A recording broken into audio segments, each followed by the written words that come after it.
Oh, parang kakaibang kakainin namin ngayon ah. At ayan nga pala si Amaris, tapos si Ate Pia, si Ate Sheena. Iba ang klase kakain natin, yung rainbow. Pupo ng kambing at pupo ng tao. Tara, let's go! First, yung rainbow. Pero syempre guys, bago namin kainin yan, don't forget to follow me and comment sa comment section next kakain natin ha. At syempre, hindi natin pwedeng kainin yung rainbow. Ito na lang, rainbow gummies. Tingnan natin. Ito na lang, ito na lang, kain natin. Okay. Yan. Yan, gito lang. Yan. Next naman, yung pupo ng kambing. Yucky! At eto lang yun, hindi natin pwedeng kainin yung pupo ng kambing, kaya yucky. Kainin natin ko, ano lang, kaya yucky. Hindi natin pwedeng kainin yun, ito ng kambing, what? Ito yucky, open. Yuck. May pupo, yuck. Tingnan natin. Malasa. Malasa.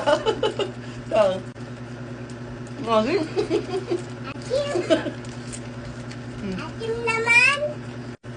Next naman, yung pupo ng tao. At eto yun guys, hindi natin pwede kainin yung pupo ng tao. Eto, ano ba to? Peanut butter. Tignan na natin. Ayan, bagong bukas pa yan. Tignan natin. Hindi natin pwede kainin yung pupo ng tao. Ayan. Oo, di ba? Parang siya pupo ng tao talaga. Ikaw. Kakadiri naman ito. Parang pupo talaga ng tao. Ikaw. Tignan natin. Ayoko na. Sa itong tao. Like, follow, comment, and share. Bye-bye.